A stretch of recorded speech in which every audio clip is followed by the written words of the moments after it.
신약 성경 베드로전서 1장 1절에서 12절까지 교독하도록 하겠습니다.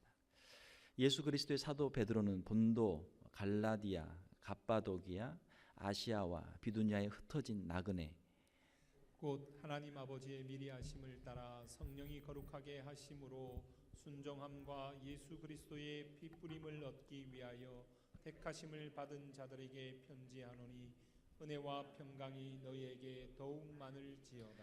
우리 주 예수 그리스도의 아버지 하나님을 찬송하리로다. 그의 많으신 긍휼대로 예수 그리스도를 죽은 자 가운데서 부활하게 하심으로 말미암아 우리를 거듭나게 하사 산 소망이 있게 하시며 썩지 않고 더럽지 않고 쇠하지 아니하는 유업을 있게 하시나니 곧 너희를 위하여 하늘에 간직하신 것이라. 너희는 말세에 나타내기로 예비하신 구원을 얻기 위하여 믿음으로 말미암아 하나님의 능력으로 보호하심을 받았느니라.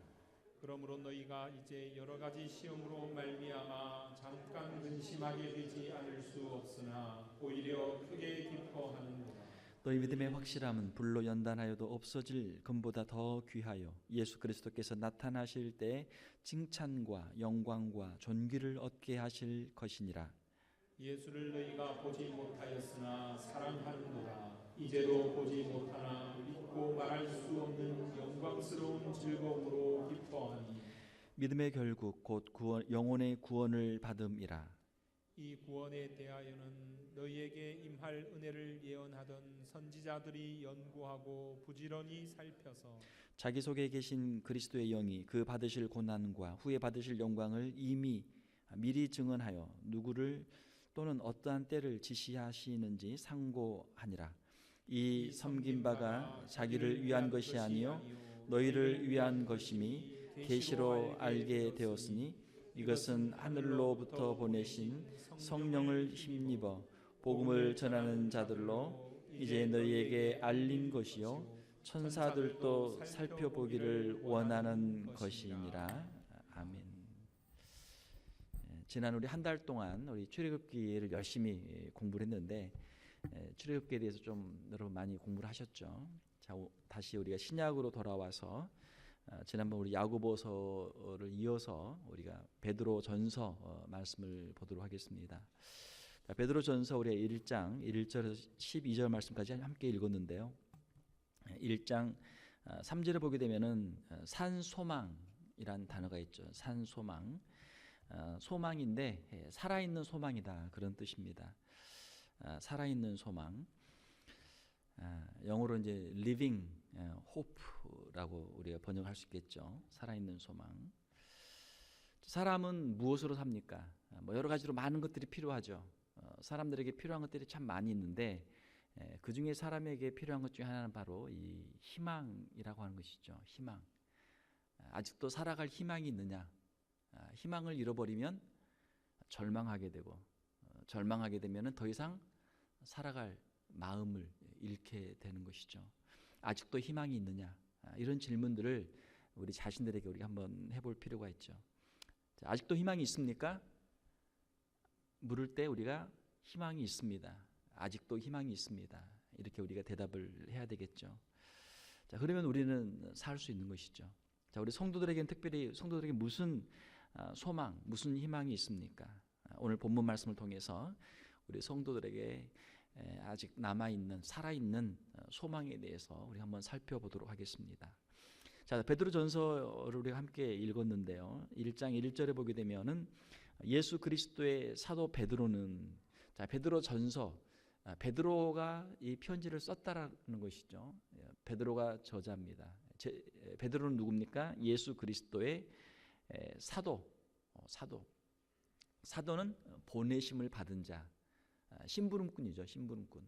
누군가의 보냄을 받은 사자, 심부름꾼, 종, 사도 그런 뜻입니다. 예수 그리스도의 사도인 베드로 이렇게 자신을 소개하고 있습니다. 여러분들이 잘 아시는 대로 12제자가 있었고 그 중에 베드로는 수제자, 수는 머리잖아요. 맨 머리처럼 처음에 나오는 첫 번째 나오는 가장 중요한 사도가 바로 이 베드로죠. 베드로는 사도행전을 보게 되면은 예수님의 제자로서 활동을 했었고 또 그가 앞장서서 복음을 전했고 또 교회의 리더, 지도자 역할을 했었습니다. 자, 베드로가 쓴 편지가 베드로 전서와 베드로 후서가 있습니다. 기록 연대를 보게 되면 학자들에 의하면 AD 64년에서 65년경으로 그렇게 보고 있습니다. 자, 64년과 65년 경에 이 베드로 전서를 썼는데요. 학자들에 의하면은 이제 전승에 의하면은 베드로는 AD 66년에 로마에서 순교했다 그럽니다. AD 66년 그러니까 바로 순교하기 1년 아니면 2년 전에 이 편지를 쓴 것이죠. 그리고 베드로가 로마에서 순교하고 그의 시신이 묻힌 곳 위에다가 성 베드로 성당을 세웠습니다. 그래서 그 바티칸에 있는 성 베드로 성당의 밑에 거기에 베드로의 무덤이 있는 것이죠. 자, 그가 로마에서 순교하고 그가 묻힌 곳에 그런 큰 성당을 세워놓고 지금도 수많은 사람들이 전 세계에서 거기를 방문을 하고 있죠. 자, 그럼 베드로가 누구에게 편지를 썼습니까? 베드로가 편지를 쓴 사람의 대상들을 보게 되면 1장 1절 사도 베드로는 본도, 갈라디아, 갑바도기아, 아시아와 비두냐에 흩어진 나그네들에게 편지를 한다 이렇게 되어 있습니다. 자, 제가 여러분께 나누어드린 지도를 한번 보시면 도대체 본도는 어딘가 본도를 한번 찾아보시기 바랍니다. 본도 찾은 분 손 한번 들어보세요. 다들 빨리 찾으셨네. 본도 어디에 있습니까? 여러분 페이지의 오른쪽 상단 보게 되면 맨 위에 본도라고 써 있죠. 이게 지역명입니다. 지방명. 그 다음에 두 번째는 갈라디아 한번 찾아보세요. 갈라디아 어디 있습니까? 갈라디아 좀 밑으로 왼쪽으로 내려오면 갈라디아가 있죠. 갈라디아는 이제 사도 바울이 쓴 편지도 있죠. 갈라디아서. 그 다음에 갑바도기아는 어디 있습니까? 갈라디아에서 오른쪽으로 가면 갑바도기아. 본도, 갈라디아, 갑바도기아 여기가 다 이제 터키인데요. 성지순례를 하게 되면 뭐 주로 이스라엘에 이제 가지만 이스라엘만 가는 게 아니고 사람들이 이제 성경에 나오는 그 곳을 방문하기 때문에 예수님이 이제 애굽으로 피신한 적이 있기 때문에 또 우리가 출애굽기를 공부했지만 애굽에서 산 적이 있기 때문에 이집트도 또 가고요. 또 우리가 신약을 보게 되면은 사도 바울의 선교 그 여행들이 있죠. 로마까지 가지 않습니까?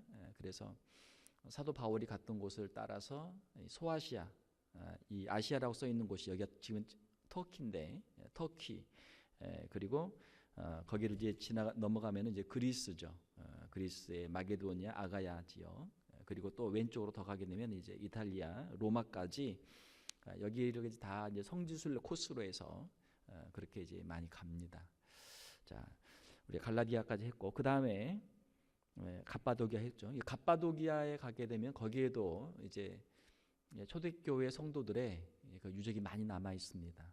그래서 갑바도기아도 그 지형도 특이하기 때문에 갔다 오신 분들이 또 사진을 또 많이 찍어오죠.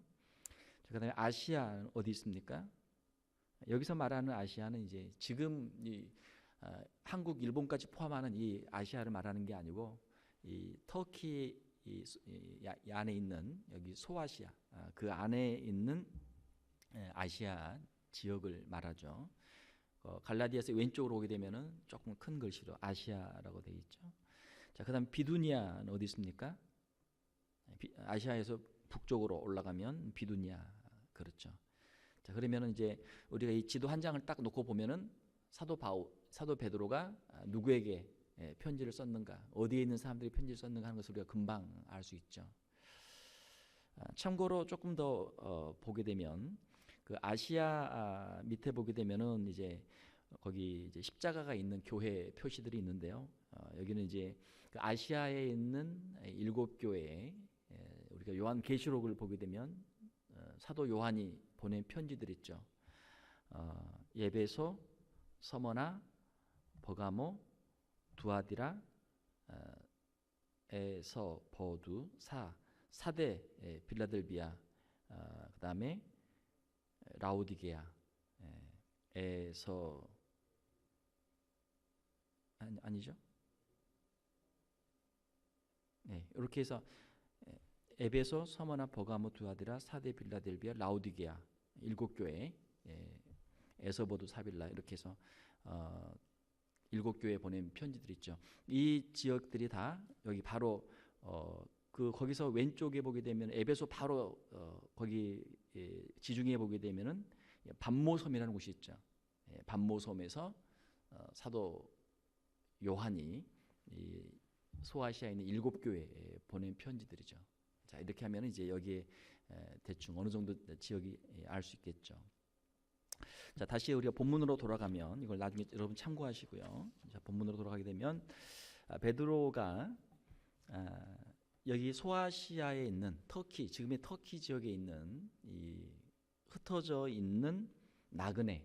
자, 나그네라는 표현이 있습니다. 흩어진다라는 것은 디아스포라라는 뜻이고, 자, 디아스포라는 어떤 거냐면 여러분들이 이제 봄에 땅을 이렇게 잘 만들어 놓고 씨를 확 뿌려요. 씨를 뿌리면 씨가 흩어집니다. 그러면 씨는 가까운 데부터 멀리까지 씨가 흩어져서 거기에서 뿌리를 내리죠. 거기서 또 자라게 되죠. 마찬가지로 유대인들이 팔레스타인에 살다가 거기서 여러 가지 이유로 여러 가지 박해도 있고 또 여러 가지 경제적인 이유도 있고 여러 가지 또 상업적인 이유도 있고 여러 가지 이유로 여기저기 흩어져서 많이 살았어요. 그래서 그 흩어진 사람들을 이제 디아스포라다 그런 표현들을 썼습니다. 흩어진 그런 뜻이에요. 자, 흩어진 나그네. 나그네는 자기 집을 떠나서 여행 중에 있는 사람을 나그네라고 그러죠. 자기 집이 아니고 다른 곳에 살고 있어요. 자, 여기에는 본토 팔레스타인을 떠난 유대인들, 흩어진 디아스포라 유대인들을 일차적으로 뜻할 수도 있지만 더 깊은 뜻은 천국, 영원한 본향을 사모하며 이 땅에 흩어져서 그 천국을 향해서 본향을 향해서 살아가고 있는 성도들을 여기서 뜻하는 것이죠. 2절에 보게 되면 자세한 설명이 있습니다. 곧 하나님 아버지의 미리 아심을 따라 성령이 거룩하게 하심으로 순종함과 예수 그리스도의 피뿌림을 얻기 위하여 택하심을 받은 자들. 자, 성도로 택하심을 받은 자들을 흩어진 나그네라고 말씀을 하고 있죠. 받은 자들에게 편지하노니 은혜와 평강이 너희에게 더욱 많을지어다. 자, 그러면은 이제 베드로 전서에 기록한 사람은 사도 베드로고 받는 사람들은 이 지금 소아시아에 흩어져 있는 그리스도인들인데 그러면은 이 편지를 왜 썼는가? 편지를 쓸 때는 목적이 있잖아요. 연애 편지면 나는 당신을 사랑합니다. 그 한마디를 쓰기 위해서 여러 가지 뜸을 들이고 미사여구를 해가지고 그 한마디를 전달하는 거 아닙니까? 무슨 뭐 빚을 독촉하는 사람이 있으면은 뭐 아무튼 형편은 알겠는데 사정을 알겠는데 나도 힘들고 어려우니까 빨리 돈을 갚아라. 뭐 분명한 목적이 있잖아요. 왜 편지를 쓰는가? 편지를 왜 썼는가? 이 당시 64년경, 65년경에 편지를 썼는데요. 로마에 네로라는 황제가 있었습니다. 네로 황제가 54년부터 68년까지 로마의 황제로 재위를 했는데요. 우리가 사도행전을 보게 되면은 처음에는 예수님도 유대인들로부터 박해를 받으셨고 예수님의 제자들도 유대인들로부터 박해를 받았고 사도 바울도 처음에는 유대인들에게 박해를 받았습니다. 사도행전을 보게 되면 다 유대인들에게 박해를 받는 장면이죠. 자, 그런데 이 AD 70년이 되면은 예루살렘이 완전히 무너지고 로마에 의해서 유대인들이 다 쫓겨납니다. 예루살렘에서 쫓겨나요. 그러니까 더 이상 유대인들이 크리스찬들을 핍박할 만한 그런 처지가 안 된단 말이에요. 자기들도 예루살렘이 무너졌고 성전도 다 회파됐고 자기들도 로마인들에게 다 쫓겨났기 때문에 자기들이 예수 믿는 사람들을 찾아다니면서 박해할 형편이 안 돼요. 그래서 박해가 그칩니다. 그래서 AD 70년을 기점으로 해서 이제 물론 조금 더 이제 박해가 지속되긴 하지만 우리 기독교 초창기에 보게 되면은 예수님의 부활 승천 이후에 사도들이 복음을 전할 때 AD 약 한 33년경부터 한 70년까지는 유대인들에 의한 박해 기간이에요. 자, 그러나 AD 70년이 이제 지나고 나서 특별히 AD 64년에 무슨 일이 있었냐면 로마에서 큰 화재가 있었어요. 큰 화재가 있었어요. 불이 나면은 불을 잡기 어렵거든요. LA에서도 지난번에 큰 불 났잖아요. 캘리포니아에서. 이번에 좀 어제 보니까 또 한국에서도 강원도에서 뭐 큰 불이 났다 이러는데, 자, 우리는 큰 불을 안 겪어보면 야 불이 왜 나냐, 불 조심하면 되지 이렇게 쉽게 생각하지만 한번 그걸 또 당한 사람들은 이 엄청난 참 그 트라우마로 고통을 당하죠. 이게 불이 한번 나면 대단하단 말이에요. AD 64년에 로마에서 큰 불이 나서 로마 거의 전체가 다 불이 타버렸어요. 그러면 불이 왜 났는가? 거기에 대해서 이제 학자들이 여러 가지 학설들이 있는데 가장 그럴듯한 신뢰할 만한 학설은 뭐냐면 네로가 불을 질렀다라는 거예요. 네로가 이 사람이 굉장히 막 여러 가지를 이제 좋아하는 사람인데 네로가 로마에 불을 질러놓고 그걸 보면서 불구경했다는 거예요. 불구경. 정신이 이제 온전한 사람은 아니죠. 불구경을 하기 위해서 로마에 불을 지르고 자기 계획은 이제 새로운 로마를 다시 짓는 게 이 네로의 계획이었다라고 역사가들은 이제 그렇게 이야기를 합니다. 자, 아무튼 원인이 밝혀지지 않은 큰 불이 났어요. 민심이 이제 아주 뒤숭숭하죠. 누가 불을 질렀냐? 네로가 불 지른 거 아니냐? 여러 가지 이제 의견들이 나오죠. 이때 네로 황제가 누가 불을 질렀냐? 네로 황제가 답을 준 거예요. 기독교인들이 불을 질렀다 해가지고 기독교인들을 이제 엄청나게 이제 박해를 하기 시작합니다. AD 64년부터 시작해서 박해가 시작이 돼요. 그래서 로마에 이제 그 아주 큰 박해들이 있었고 또 특별히 로마의 그 황제들 가운데 한 10명 정도가 기독교 박해를 하는데 앞장을 서게 됩니다. 그 1번 타자가 이제 네로죠. 자, 그렇게 해서 AD 64년부터 해서 이제 4세기 초에 약 한 AD 64년부터 약 한 250년간 로마의 황제들로부터 로마에서 엄청난 박해가 이제 기독교인들이 오게 돼요. 여러분들이 아시는 것처럼 로마의 콜로세움 원형 경기장에 맹수들을 풀어놓고 크리스찬들을 죽이기도 하고 다양한 방법으로 크리스찬들을 핍박합니다. 자, 이 AD 64년 베드로 전서를 이제 기록했는데 이때가 바로 이제 네로에 의해서 박해가 시작되는 그때 이것을 기록했다라고 하는 것이죠. 그러므로 이 베드로 전서를 기록한 목적은 로마에 의한 박해를 받는 성도들에게 이 환난 가운데 그들이 믿음을 지키고 소망 가운데 인내하며 이 신앙으로 그들이 승리하도록 하기 위해서 이 서신을 기록했다라는 것입니다. 자, 우리 사람들은 다른 사람들을 이해하기가 참 어려워요. 내가 그 형편이 안 돼 보면 그 사람의 형편을 우리가 이해하기가 참 어려워요. 우리가 베드로 전서를 읽지만 우리가 그 당시 초대교회 AD 1세기 64년 네로에서 로마에서 큰 불이 나고 황제에 의해서 로마 전역에서 엄청난 박해가 벌어지는 그 자리에 우리가 가지 않으면 이 서신을 우리가 이해하기가 어렵단 말이에요. 우리가 어떻게 보면 미국에서 우리는 너무나 편하게 신앙생활을 하죠. 누가 교회 간다고 못 가게 하는 사람도 없고 때리는 사람도 없고 예수 믿는다고 해서 죽이는 사람도 없고 얼마나 편합니까? 그러니까 우리 신앙이 어떻게 보면 나태해진단 말이에요. 그냥 믿어도 그만, 안 믿어도 그만, 믿어도 괜찮고 안 믿어도 괜찮고. 그렇지만 초대교회 이때는 믿고 안 믿고가 이거는 자신의 생명을 거는 그런 결단의 시간이죠.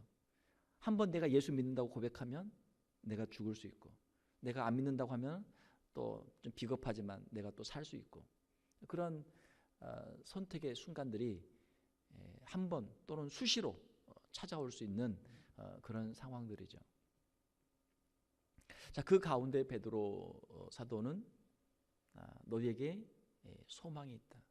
우리가 이런 극심한 환난과 핍박 가운데 있을지라도 우리에게 소망이 있다. 우리는 이 땅 가운데 나그네 인생을 사는 사람들이다 라고 하는 것을 여기에서 말씀하고 있죠. 자, 오늘 본문 말씀을 통해서 시간이 많이 갔네요. 짧게 해야 되겠네요. 한 4가지 소망을 제가 생각을 해봤는데, 첫 번째 3절에 보게 되면 우리 주 예수 그리스도의 아버지 하나님을 찬송하리로다. 그의 많으신 긍휼대로 예수 그리스도를 죽은 자 가운데서 부활하게 하심으로 말미암아 우리를 거듭나게 하사 산 소망이 있게 하시며. 자, 우리에게 첫 번째 소망은 부활의 소망입니다. 한번 따라서 봅시다. 부활의 소망. 자, 우리가 이제 4월이잖아요.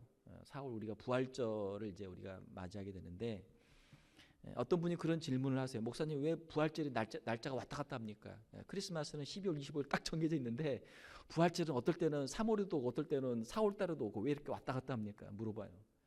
그래서 저도 대답을 대충 하긴 했는데 제가 좀 찾아봤더니, 자, 니케아 회의에서 325년 니케아 회의에서, 종교 회의에서 어떤 결정을 했냐면, 우리가 부활절 날짜를 정하자. 부활절 날짜는 춘분이 지나고 그 다음에 첫 번째 보름달이 뜬 후 그 다음 주일로 부활절을 정하자 해서 부활절이 정해졌다는 거예요. 잘 기억해 보세요. 춘분, 그 다음에 보름, 그 다음에 주일, 요 3가지만 여러분이 기억하시면 돼요.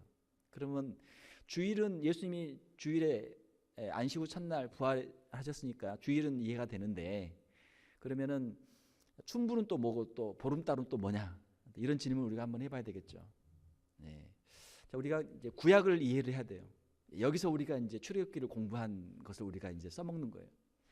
자, 6월절이 언제 있었습니까? 6월절이 니산월 또는 아비벌, 그렇죠? 그리고 우리 이제 달력으로 하면 이제 유대인들로 달력을 하면은 이제 그 14일이고 이제 15일 이렇게 되는데, 유대인들의 6월절은 처음 봄 춘분, 그러니까 이제 처음에는 이제 이삭이 날 때 3, 4월경 봄에 니산월로 했고, 그리고 이제 그 니산월에 또는 아비벌이라고 하는데 그 달에 이제 14일, 15일에 이 6월절을 지켰거든요. 근데 이 달력이 양력이 아니고 음력이란 말이에요. 그러니까 음력 15일이에요. 그러니까 보름은 해결됐죠. 그리고 아비벌이 이제 봄에 오기 때문에 이삭이 필 때, 꽃이 필 때, 이때 이제 시작되기 때문에, 그러면은 언제 이걸로 잡을 거냐 했을 때, 그 음력으로 되어 있는 달력을 우리가 양력으로 했을 때는 춘분이 이제 3월 21일이잖아요. 춘분이 이제 봄이 시작이거든요. 그래서 춘분이 지나고 보름이 되면 그때가 이제 6월절로 생각을 해서 그 다음 첫 번째 주일을 부활절로 하자. 이렇게 하다 보니까 이제 춘분은 3월 22일로 딱 정해져 있지만, 그 다음에 이제 문제는 보름이 항상 이제 우리 양력과 똑같이 오는 게 아니고 이제 왔다 갔다 한단 말이에요. 그래서 빨리 오면 3월 달에 오게 되고 늦게 오면 4월 달에 오게 되고 이렇게 됩니다. 또 거기에 이제 그 보름 플러스 주일이, 또 어떨 때는 주일이 보름 다음에 바로 올 수도 있지만 어떨 때는 늦게 올 수도 있잖아요. 그러니까 보름 플러스 또 한 주를 더하면은 이제 더 길어서 짧아졌다 이렇게 되는 것이죠. 자, 중요한 것은 우리가 이제 부활절을 앞두고 있는데 우리 예수님이 부활하셨어요. 할렐루야. 예수님이 부활하시기 때문에 부활절이 있는 것이고, 예수님이 부활하시기 때문에 사도들의 신앙 고백이 있는 것이고, 예수님의 부활이 있었기 때문에 오늘 우리 기독교가 존재하는 것이죠. 자, 부활하심으로 말미암아 우리를 거듭나게 하셨다. 우리를 거듭나게 하셨어요. 우리는 예수 그리스도를 믿음으로 말미암아 부활의 그 능력을 우리는 체험하고 있어요. 우리의 죽었던 영이 예수 그리스도를 구주로 영접할 때 우리의 영이 살아나는 부활의 능력을 우리가 체험하고 있어요. 예수 그리스도의 부활에 우리가 동참함으로 말미암아 우리를 거듭나게 해서, 우리의 영이 거듭났어요. 예수 그리스도를 믿는 사람들은 이미 영적으로 부활한 사람들이에요. 할렐루야. 우리의 영은 이미 부활했단 말이에요. 죽어있는 영을 다시 우리를 살리셨단 말이에요. 우리의 영을. 우리 그리스도인들은 우리 영이 살아있어요. 자, 그러면 우리에게는 두 번의 부활이 있는데, 첫 번째로는 우리 영혼의 부활이 있고, 두 번째는 우리 육체의 부활이 있어요. 우리 영혼의 부활은 예수 그리스도를 구주로 용접할 때 거듭나서 우리의 영이 부활한단 말이에요. 우리의 영이 새로워져요. 그럼 우리의 육체는 어떻게 될 것인가? 우리가 이 땅 가운데 살아가는 것은 우리의 영혼은 거듭났지만 우리의 육체는 아직도 연약함 가운데 있어요. 시간이 지나면 머리도 하얘지고 머리도 빠지고 우리 육체가 겉사람이 후퇴한단 말이에요. 겉사람이 점점 낡아진단 말이에요. 이건 우리의 육체예요. 그럼 우리 육체는 언제 새로워질 것인가? 우리가 주님께서 다시 오실 때 우리가 그때 우리의 육체의 부활이 있을 것이다. 육체의 부활. 그래서 우리 영혼은 이미 거듭났고 우리의 육체의 부활을 우리가 기다리고 있는 것이죠. 우리를 거듭나게 하사 산 소망이 있게 하신다. 그러니까 부활의 소망이죠. 우리의 영이 부활한 것처럼 우리의 육체도 다시 부활할 줄로 믿습니다. 부활의 소망이죠. 장례식을 저는 이제 목사라서 자주 하거든요. 장례식 할 때마다 질문을 해요. 과연 부활의 소망이 있는가? 물론 부활도 두 가지 부활이 있죠. 하나는 심판의 부활이 있고 하나는 생명의 부활이 있죠. 천국으로 갈 수 있는 부활의 소망이 있는가? 부활과 영생의 소망이 있는가? 네. 우리의 인생이 아무리 길어도 100년 아무리 길어도 영생한 천국의 삶과 비교하면 이것은 너무나 짧죠. 너무나 짧죠. 초대교인들의 특징은 부활의 소망이 있었고 천국의 소망이 있었어요. 그것이 요한계시록이고 사도행전이고 서신서에 있는 내용들이에요. 사랑하는 성도 여러분, 우리가 미국이 좋습니다. 여기가 좋습니다. 여기에다 장막을 짓고 여기에서 살겠습니다 하는 게 아니고 우리가 영원한 천국을 소망하고 이 땅에 나그네 인생을 살아가는 우리 성도들이 되시기를 주님의 이름으로 축원합니다. 자, 두 번째 우리에게 소망은 무엇입니까? 4절에 썩지 않고 더럽지 않고 쇠하지 아니하는 유업을 잊게 하시나니 곧 너희를 위하여 하늘에 간직하신 것이라. 이 땅에 있는 것들은 썩어요. 이 땅에 있는 것들은 썩어. 이 땅에 소망을 두지 말라. 이 땅에 보물을 쌓지 말라. 썩지 않고 더럽지 않고 쇠하지 않는 유업이 우리에게 있다. 그것은 하늘에 있다. 천국의 소망이죠. 천국의 소망. 이 땅의 나그네 인생 우리가 살아갑니다. 우리의 본향은 천국이죠. 사랑하는 성도 여러분, 비록 우리의 몸은 이 땅에 있지만 우리의 마음은 천국을 늘 사모하고 천국을 바라보며 살아가는 우리 성도들이 되시기를 주님의 이름으로 축원합니다. 자, 세 번째 소망은 5절에서 7절까지 보게 되면 너희는 말세에 나타나기로 예비하신 구원을 얻기 위하여 믿음으로 말미암아 하나님의 능력으로 보호하심을 받았느니라. 하나님의 보호하심. 지금 극심한 환난과 핍박이 있는 성도들에게 하나님의 보호하심 얼마나 큰 위로가 돼요. 지금 막 생명의 위협이 있는데 그런데도 하나님께서 너를 지금 보호해 주신다. 너를 지켜 주신다. 얼마나 큰 위로가 됩니까? 6절에 그러므로 너희가 이제 여러 가지 시험으로 말미암아. 여기서 시험은 그냥 유혹이 아니고 여기서는 이제 시련이죠. 시련, 트라이얼. 극심한 여러 가지 시련으로 말미암아 잠깐 근심하게 되지 않을 수 없으나 오히려 크게 기뻐하는도다. 너무나 힘들고 어려우면 우리가 낙심될 때가 있어요. 자, 그런데 하나님께서 그 가운데 무엇을 주신다고요? 기쁨을 주신단 말이에요. 자, 환난 가운데 기뻐할 수 있는 이유는 무엇입니까? 그것은 하나님의 보호하심이 있고 또 우리가 이 극심한 시련들 가운데 우리가 세상에서 시련을 받는 이유는 뭐예요? 핍박을 받는 이유는 뭐예요? 예수님 때문에. 예수 믿는 것 때문에 핍박을 받거든요. 아, 내가 예수님을 믿는 사람이구나. 내가 핍박을 받을 때 예수님을 내가 믿는 사람이구나. 스스로 자기가 누구인가를 깨닫게 되죠. 알게 되죠. 그리고 내가 그 핍박 가운데도 신앙을 버리지 않고 신앙을 지키고 있는 나 자신을 보면서 아, 내가 지금 믿음 생활을 똑바로 잘하고 있구나. 아직도 내가 신앙을 버리지 않고 있구나. 이 힘들고 어려운 상황 속에서 내가 이것들을 이겨내고 있구나. 이것이 우리에게 얼마나 큰 기쁨이 됩니까? 하나님의 은혜로 이 힘들고 어려운 고난들을 이겨내고 있다는 것, 이것이 큰 기쁨이고 감사죠. 오늘 이 자리에 있는 우리 사랑하는 성도 여러분, 여러분들도 아마 각자 나름대로 다 이유가 있을 거예요. 교회에 나오기 어려운 이유들이 있단 말이에요. 예배드리기 어려운 이유들이 있단 말이에요. 가정적인 이유, 직장의 이유, 자기 개인적인 이유, 우리가 핑계와 변명을 대려면 얼마든지 될 수 있잖아요. 그렇지만 우리가 그것들을 뒤로 하고 이 시간 주님 앞에 나와서 예배할 수 있는 것, 이것이 우리에게 은혜인 줄 믿습니다.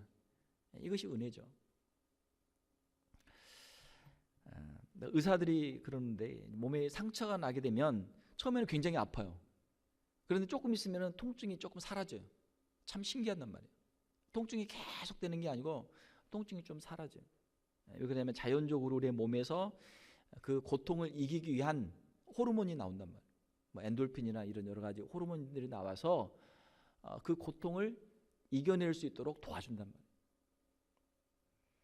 우리가 신앙생활을 하다가 힘들고 어렵고 때로는 상처를 받을 때도 있죠. 핍박을 받을 때도 있죠. 자, 그렇지만 그 고난 중에 환난 중에 하나님께서 우리에게 위로를 주시고 우리에게 기쁨을 주셔서 그 고난들을 넉넉히 이길 수 있도록 도와주신다 이거죠. 만약에 주님의 이러한 위로가 없다면 아마 우리가 넘어지겠죠. 주님, 저는 더 이상 못하겠습니다. 더 이상 못하겠습니다. 그러나 우리가 앞서간 믿음의 선진들을 보게 되면 그 극심한 환난과 핍박 가운데도 신앙을 지키고 오히려 찬송하면서 그것들을 이겨내죠. 그것들을 이겨낸단 말이에요. 사랑하는 성도 여러분, 아무리 힘들고 어려워도 고난 중에 주님을 의지하고 찬송하며 믿음으로 승리하는 우리 성도들이 되시기를 주님의 이름으로 축원합니다.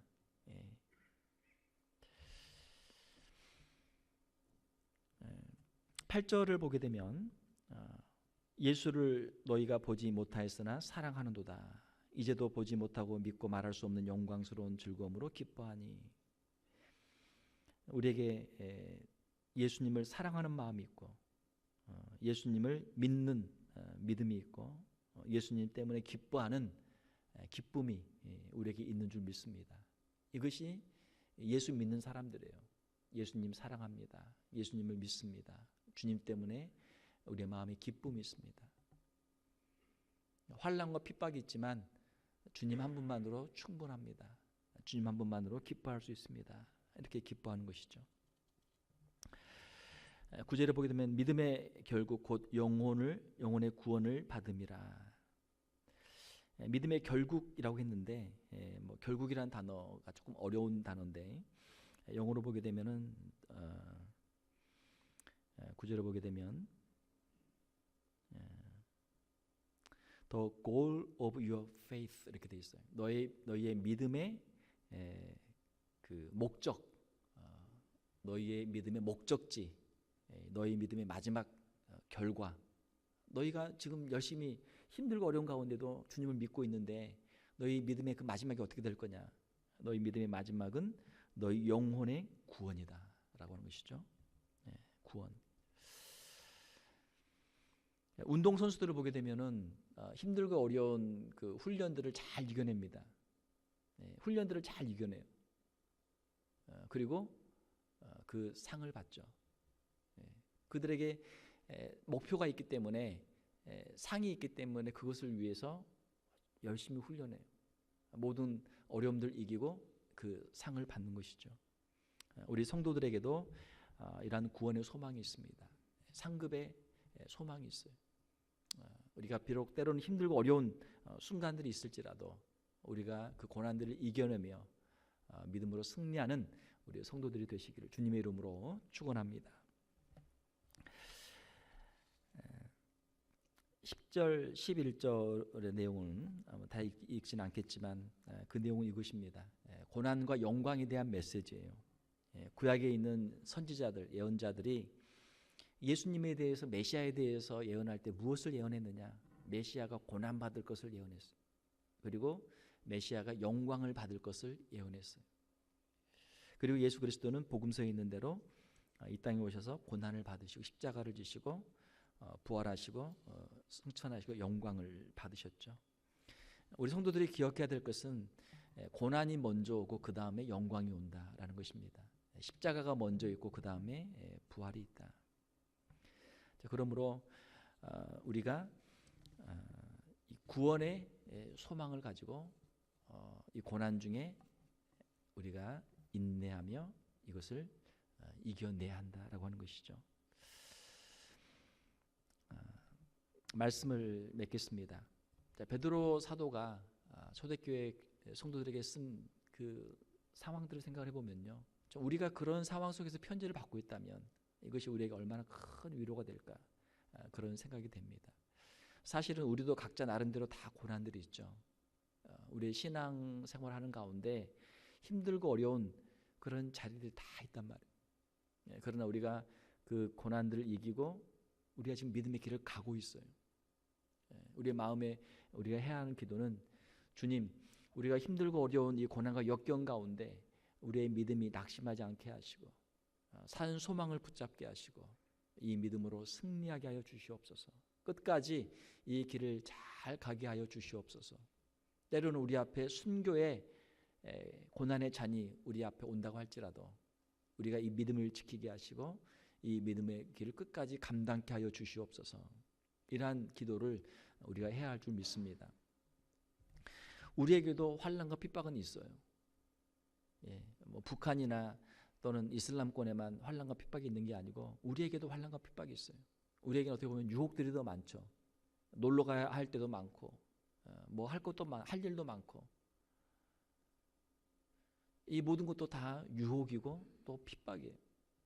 우리가 이 유혹과 핍박들을 이기고 우리의 신앙을 지키고 소망을 간직하고 우리가 예배에 성공하고 또 주의 몸된 교회 귀한 일꾼들로 쓰임받는 저와 여러분들이 다 되시기를 주님의 이름으로 축원합니다. 함께 기도하겠습니다. 하나님 아버지, 이 시간 사도 베드로가 흩어져 있는 나그네들 성도들에게 쓴 위로의 편지를 함께 읽었습니다. 극심한 환난과 박해 중에 있었던 초대교회 성도들에게 주신 위로의 말씀을 통해서 또 오늘 미국에서 21세기 삶을 살아가고 있는 우리들에게도 우리의 믿음을 가로막는, 소망을 가로막는 여러 가지 많은 유혹들과 또 핍박들이 있는 줄 믿습니다. 하나님, 그 가운데서 우리의 믿음을 지키게 하시고 산 소망을 간직하게 하시고 부활의 소망, 천국의 소망, 승리의 소망, 구원의 소망을 가지고 이 땅의 나그네 인생을 믿음으로 승리하는 저희들 다 되게 하여 주시옵소서. 특별히 힘들고 어려운 상황 속에 있는 성도들을 주님 찾아오셔서 저들을 위로하여 주시옵소서. 저들의 믿음을 굳건하게 하여 주시옵소서. 이 믿음의 길을 끝까지 잘 감당할 수 있는 우리 귀한 성도들 다 되게 하여 주시옵소서. 거룩하신 우리 주 예수님의 이름으로 기도하옵나이다. 아멘.